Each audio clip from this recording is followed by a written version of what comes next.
Yo, what's up guys, welcome back to another video. This is a reaction to what happens if the Yellowstone volcano erupts. And from what I remember in high school when we used to learn about this specific scenario, maybe not Yellowstone, I think it was Yellowstone and also the massive volcano in, is it the Philippines? In that region, I can't remember which country it is, but yeah, that's a massive volcano as well. But yeah, basically in geography, I don't know if it's actually like geography. I mentioned like we done that in geography before, and people in the comments were like, "What, you done that in geography?" But that's how we did it in the UK. And yeah, we used to learn about this stuff, and it was obviously what now, like 7 years ago. I mean, I'm 22 now, so yeah, it would have been like six years ago that I would have been doing this stuff. 7 years ago, at a push. But yeah, I just remember learning about it, and obviously the circumstances of what could happen after, in terms of global warming, or sorry, not global warming, global cooling, because obviously there's so much smoke and all this stuff, the CO2 coming out from the volcanoes and stuff, and because they're so big, it's on a global scale going to affect the world. And I mean, I guess in terms of global cooling, then the crops will be affected and all this stuff. But yeah, this is going to be a reaction, sort of diving into the details of what would happen, and that's pretty much it. Let's check this out. Hopefully you're all doing well, and yeah, let's jump into this video. Yellowstone National Park is a huge recreational area in the United States that covers almost 9,000 square kilometers. Most of Yellowstone lies in Wyoming, and it also stretches into neighboring states, Montana and Idaho. The world's oldest national park is renowned for its incredible natural beauty that includes canyons, alpine rivers, hot springs, as well as hundreds of species of animals. Yellowstone also sits atop a massive volcano, so big in fact that it's officially known as a supervolcano. This supervolcano is roughly 50 by 70 kilometers wide, and is last thought to have erupted. Is how wide? What the fuck is massive? Some 640,000 years ago. However, what has some people nervous is the prospect that it will most. Isn't that overdue? Isn't that like the worry about this? It's like overdue in terms of how often it supposedly erupts. Likely erupt again. And if Yellowstone erupts, the damage caused could be catastrophic. A supervolcano differs from an ordinary volcano in the sheer force and ferocity of its eruption. The term is applied to any volcano that is thought to be capable of ejecting more than 1,000 cubic kilometers of volcanic rock and ash. To give you an idea, that's about 50 times greater than the Krakatau eruption in Indonesia. Fuck, I was so close. Oh, I mean, I think Thailand's here. Here? Or... yeah, Thailand's here, I think. God damn it, man. The 1883 Krakatau eruption killed over 36,000 people, which was largely due to the ensuing tsunamis that hammered the Japanese coastline. A Yellowstone eruption would not only prove to be immediately deadly to anyone in the vicinity, but the aftermath could have dire consequences for not just North America, but for the rest of the world. But first of all, how likely is it to erupt? It's already erupted 3 times.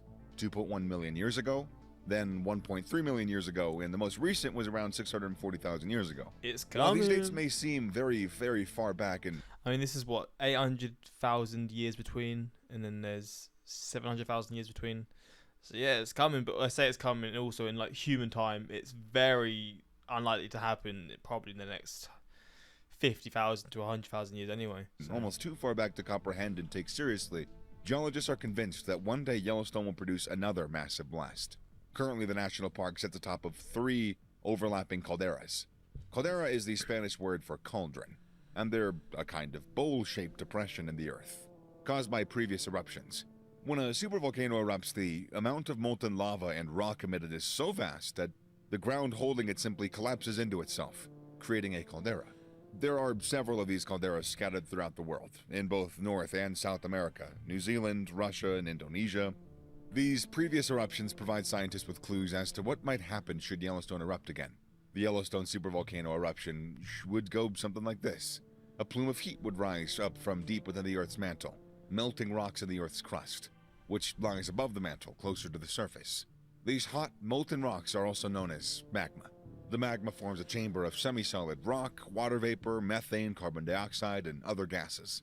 As additional magma is added to the chamber over thousands of years, the land above would then begin to rise ever so slowly.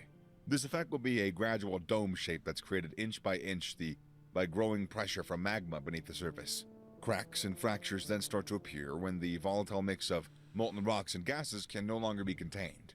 They simply burst through the surface in an almighty explosion.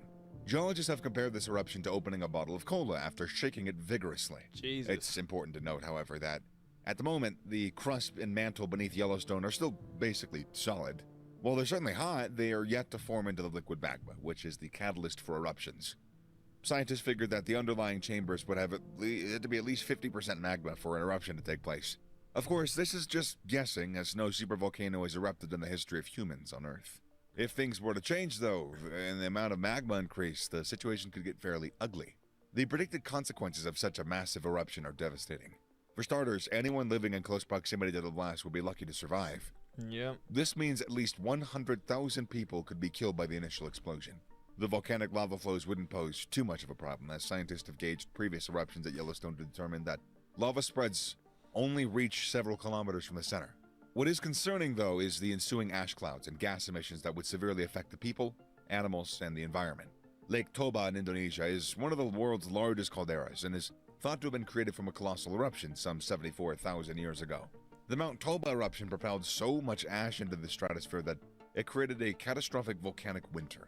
This volcanic winter lasted for 6 years, leading to a 1,000-year-long ice age that severely decimated the global human population. It's estimated that this ice age reduced the world population to around 10,000 people. Volcanic ash showers from Yellowstone would spread throughout the American Northwest and Midwest regions. Scientists have projected that areas being affected by ash clouds could even stretch as far as Toronto, to the northeast, and Austin, Texas to the southeast. Why has he got so quiet? Am I bugging out? These showers would prove to be highly dangerous, Got out again. potentially killing many more people and animals. Volcanic ash isn't the soft, flaky substance we might think of like remnants of a campfire. Instead, volcanic ash is hard and sharp, almost like tiny shards of glass. When breathed in, it cuts the lungs and it forms a cement-type substance in the body, making it deadly for humans and animals alike. This ash would also seriously interfere with the mechanisms of planes and automobiles coming into contact with it. The ash clouds would almost certainly affect large areas of the American North and Midwest, with rivers, lakes, and streams being clogged up with ash deposits from the sky. And that's just the beginning of the potential ecological damage. The ash clouds from Yellowstone supervolcano would threaten to block out sunlight over much of North America. This would not only lower temperatures, but would understandably have a dire effect on agriculture and food supplies. The ash and various gases emitted by the Yellowstone eruption would remain in the stratosphere for months after, and possibly even years. This would block out crucial energy and light from the sun that would result in lower temperatures and diminished levels of crops and agricultural produce.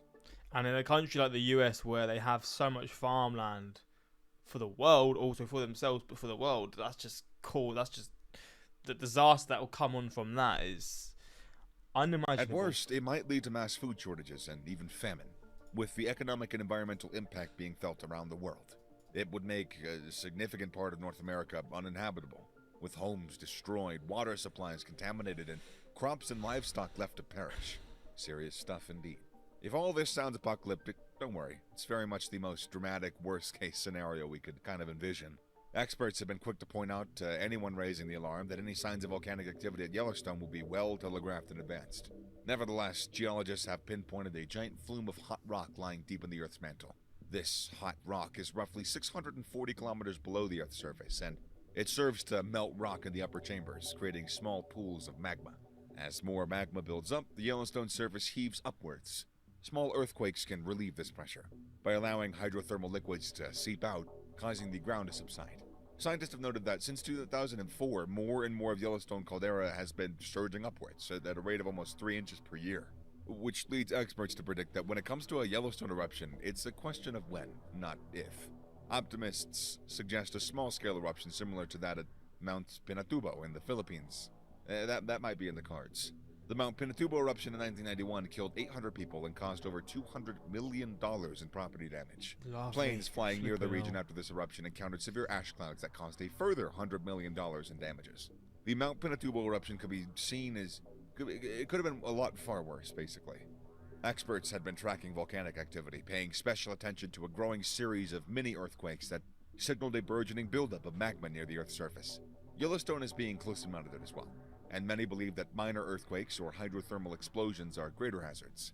The national park is additionally home to the world's tallest geyser, which is a hot spring that shoots off boiling water and steam into the sky intermittently, However, the threat of earthquakes in this highly seismic area is probably the most likely danger to concern ourselves with.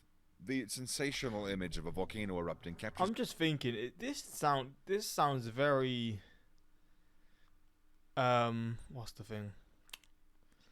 Very robotic. This isn't a human talking, is it? I've just sort of clocked it throughout the video. This doesn't seem like a human talking. I've just been listening to flipping AI this whole video.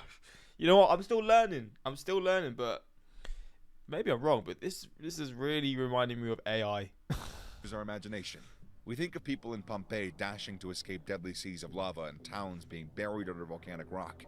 The reality, though, is that volcanic eruptions bring a range of other threats that are much more dangerous than lava flows. Earthquakes, tsunamis, ash clouds, and gas inhalation are the very real dangers brought about by an eruption. Pyroclastic flows are the dangers. That's the most dangerous part of a volcano, right? In terms of people in somewhat close proximity. For Yellowstone, things are largely unknown. Will it erupt again? Almost definitely. Will it happen during our lifetimes? Who knows? But we can rest assured, if it does erupt on our watch, we'll be ready for it. Well, there we go. There are 2 other supervolcanoes in the US. What? The Long Valley Caldera in California and the Valle Caldera in New Mexico. Well, I just thought there was one. Oh my days. I remember when Mount St. Helens erupted in 1980. I specifically remember a 1-inch layer of ash all over everything, all the way in central Texas. At noon, it looked like it was midnight. The sky was filled with ash. It was very surreal. See, that footage, I never knew of the Mount St. Helens eruption. I mean, I knew of it, but I'd never seen anything of it until I'd done the reactions to it, and that blew my mind. You got to think of that compared to what this could be, and it's a whole different beast, man. But there we go. This is what happens if Yellowstone volcano erupts. I have a feeling it's going to be not in a lifetime, thankfully, and probably in a lifetime when our relatives are all gone anyway, so we've got nothing to worry about. But yeah, this is a fascinating look into what's happening. I listened to AI, and now I feel like I'm learning. So maybe AI is good. I don't know what I'm talking about. Hopefully you enjoyed this reaction, and yeah, until next time, like, subscribe, and peace.